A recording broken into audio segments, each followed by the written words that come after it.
নমস্কাৰ মোৰ প্ৰিয় বন্ধু বান্ধৱীসকল এটা দুখৰ বিষয় আপোনালোকক ক'বলৈ ওলাইছোঁ এটা দুখৰ বিষয় আপোনালোকক কথাটো ক'বই লাগিব আৰু কথাটো হৈছে আৰু বহুতে কয় মই এইখিনিৰ পৰা যে ভিডিঅ' বনাওঁ বহুতে কয় আপোনাৰ বেলেগ জেগা নাই নেকি আচলতে কি জানে মই এইখিনিত সুবিধা পাওঁ মানে ভিডিঅ'টো কৰিবলৈ এনেকৈ ধুনীয়াকৈ শ্ব'কেছৰ ওপৰতে মোবাইলটো হাতটো থৈ লওঁ আৰু পোহৰ খিৰিকীখন খুলি লওঁ মই ইয়াৰ পৰা মানে ভাল লাগে মোৰ ভিডিঅ' কৰিবলৈ দেই সেইকাৰণেহে কৰোঁ এতিয়া মেইন কথাটোলৈ আহিছোঁ জুবিন ক্ষেত্ৰ আপোনালোকে দেখা পাইছে মাজতে এজন যুৱকে জুবিন ক্ষেত্ৰৰ ওপৰত ভিডিঅ' বনোৱাৰ পাছত পিছদিনাখনে আহি পেলাই জুবিন ক্ষেত্ৰ চাফা কৰিলেহি হয় আৰু তাত যিমানসকল দোকানী আছিলে দোকানীসকলক তাৰ পৰা কেম্পাছৰ ভিতৰৰ পৰা জুবিন ক্ষেত্ৰৰ কেম্পাছৰ ভিতৰৰ পৰা আঁতৰাই পেলাই বাহিৰত তেওঁলোকক সুবিধা কৰি দিলে সেইখিনিলৈকে সকলো ঠিকেই থাকিলে তাৰ পাছত আপোনালোকে বাৰু জুবিন ক্ষেত্ৰত ওচৰ পাজৰ লোকসকল যিসকল আছে আপোনালোকে দেখা পাইছেনে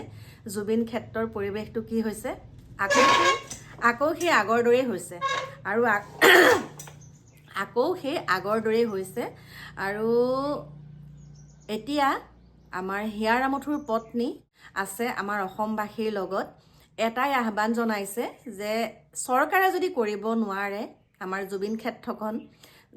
জুবিন ক্ষেত্ৰখন যদি আটকধুনীয়া কৰিব নোৱাৰে চৰকাৰে গতিকে আমি আটকধুনীয়া কৰিম কাৰণ অসমৰ জনতাই এটকাকে দিলেও আমি সুন্দৰকৈ সেই জুবিন ক্ষেত্ৰখন আমি ধুনীয়া কৰিব পাৰিম গতিকে এতিয়া আমি চৰকাৰলৈ বাট নেচাওঁ আৰু চৰকাৰলৈ বাট নেচাই পেলাই অসমবাসী ৰাইজ মোৰ লগত থাকক মই বুলি নকওঁ গোটেই অসমবাসী ৰাইজৰ লগত মই আছোঁ আৰু মই এতিয়া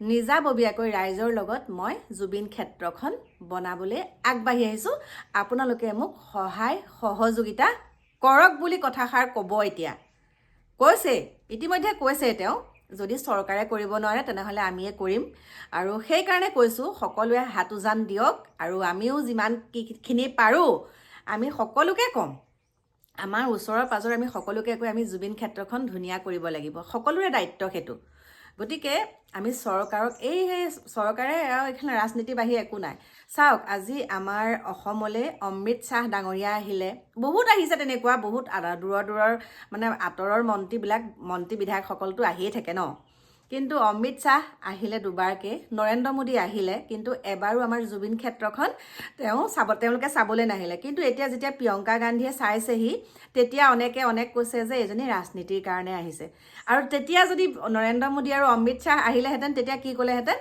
বহুত ভাল কাম কৰিছে বুলি ক'লেহেঁতেন কিয় তেনেকুৱা অন্ততঃ দলটোক লৈ কথা নাই কোন গৈছে তালৈ সেইটোতহে কথা তেওঁ যে কংগ্ৰেছৰ দল হ'ল বুলিয়ে যে তালৈ গৈ পেলাই যে ৰাজনীতি কৰিব সেইটো নহয় বিজেপি দল কেইজন কিয় নাই যোৱা বিজেপি যিকেইজন মুখপাত্ৰ আহিছিলে তেওঁলোক কিয় তালৈ যোৱা নাই গতিকে সেইবিলাক কথা নহয় প্ৰিয়ংকা গান্ধী আহিছে তেওঁ সুন্দৰকৈ অসমখনৰ কথা তেওঁ জুবিন গাৰ্গ যেতিয়া ঢুকাই যোৱাৰ পাছত আমাৰ অসমখনক যিবিলাক মানুহে চিনি পোৱা নাছিলে এতিয়া সেইসকল মানুহে আমাৰ অসমখন চিনি পাইছে যে আমি জুবিন দেশৰ মানুহ আমি গৌৰৱেৰে ক'ব পাৰোঁ আমি জুবিন দেশৰ মানুহ আৰু জুবিনে যিমানখিনি ভাল কাম কৰি থৈ গৈছে আমাৰ ইয়াত এজনো মন্ত্ৰী বিধায়ক MLA চেমেলে যিমান যি আছে কোনেও কৰিব পৰা নাই কেৰা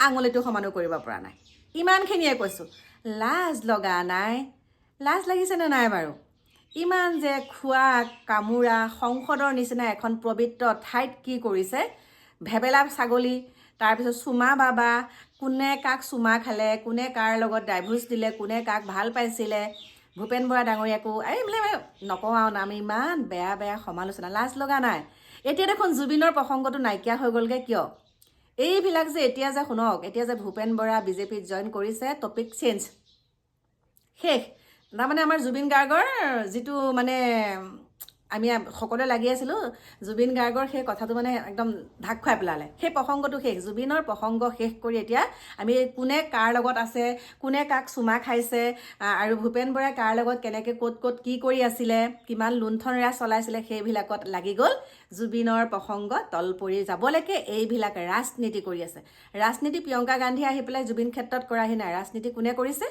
আমাৰ এইয়া দেখা পাইছে নহয় সদনত আৰু লগে লগে ইয়াৰ নতুন যিসকল আগমনৰ সৃষ্টি হৈছে ইটো দলৰ পৰা সিটো দললৈ তেওঁলোকে কৰিছে ৰাজনীতি গতিকে আমি কাৰো পক্ষত কথা কোৱা নাই আমি কংগ্ৰেছকো ছাপোৰ্ট নকৰোঁ, বিজেপিকো ছাপোৰ্ট নকৰোঁ, এজিপিকো ছাপোৰ্ট নকৰোঁ। আমি মুঠতে যোনে ভাল কাম কৰে, যোনে যি ভাল কাম কৰা দেখিছোঁ তেওঁকহে ছাপোৰ্ট কৰিম। গতিকে ভালটো ভাল বুলি ক'ম, বেয়াটো বেয়া বুলি ক'ম, কোৱা অধিকাৰ আছে। গতিকে এতিয়া মই এটা কথাই শেষত কওঁ, জাষ্টিছ ফৰ জুবিন গাৰ্গ।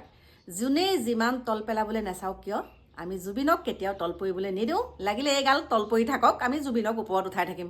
উচ্চ আসনত থৈছোঁ। সকলোৰে হৃদয়ত জুবিন গাৰ্গে আছে। সকলোৰে কিন্তু ক'বলৈ সৎসাহস নাথাকে কাৰণে নকয়, কিন্তু আমি আসনখন জুবিনকহে দি থৈছোঁ দেই। সিমানখিনিয়ে ক'লোঁ, গা একেবাৰে পিৰপিৰাই আহে। আৰু বহুতে কৈছে তোৰ বোলে কাম বন নাই বোলে, জুবিনৰ গামোচাখন তই ঘৰৰ পদূলিত কিয় থৈছ? আৰে বাবা, 10 টোমত থ'ম, এতিয়া মায়াবিনী লগাম, জুবিনৰ নামত মই এতিয়া কি বনাম, ডেকা চাং বনাম, ঘৰ বনাম, জুবিনৰ নামতে বনাম মই। আৰু মোৰ সন্মুখত যে সেইখন গামোচা যেতিয়ালৈকে জাষ্টিছ নাপায় তেতিয়ালৈকে মই জুবিনৰ নামত সেয়া থমেই। এতিয়া ডাঙৰ ডাঙৰ ফটো বনাই আনিম, মানে বহাগ বিহুৰ আগে আগে মোৰ ঘৰত দেখিব জুবিনৰ মস্ত মস্ত ফটোৰ মই নিজে বনাই আনি মই নিজে পদূলি মুখত থৈ দিম। কাৰণ মোৰ মতে জুবিন ভগৱান, মই ভগৱান মানুহ। আৰু মায়াবিনী ওপৰত ধুনীয়াকৈ লাইট দি পেলাই লগাম। এই অতি সোনকালে আপোনালোকে বিহুৰ আগত দেখিব, সেয়া বিহুৰ আগত দেখিব। মই বহুতখিনি পৰিকল্পনা কৰি থৈছোঁ, সেইখিনি বিহুৰ আগত দেখা পাব দেই। দেখাক দেখি থোৱা নাই, কাৰোবাৰ সাহস হৈছে। মোৰ নিচিনাকৈ নিজৰ ঘৰত জাষ্টিছ ফৰ জুবিন গাৰ্গ লিখি গামোচা এখন থ'বলৈ পদূলি মুখত কাৰোবাৰ সাহস হৈছে নেকি? মোৰ 10 টোমত সাহস আছে কাৰণে থৈছোঁ দেই। সিমানখিনিয়ে ক'লোঁ। বাকী কি ক'ম, মোৰ প্ৰিয় বন্ধু বান্ধৱীসকল, মানে কথা ক'লে কথা ওলাই যায়। আপোনালোক সকলো আগবাঢ়ি আহক আৰু আমি সকলোৱে জুবিন ক্ষেত্ৰখন ভাল কৰাৰ দায়িত্ব আমাৰ সকলোৰে। গতিকে চৰকাৰলৈ আমি আশা কৰি থাকি লাভ নাই। চৰকাৰে ফুটুকাৰ ফেন কৰি পেলাই থৈ দিলে। আকৌ দুদিন একেবাৰে পিছদিনাখনি আহি দোকান বহাৰ উঠাই কৰি একেবাৰে ফুটুকাৰ ফেনটো হ'ল এতিয়া। গতিকে তাকে ক'লোঁ। বাকী লগ পাম আপোনালোকক নতুন এটা ভিডিঅ'ৰ সৈতে। এতিয়া বাই বাই।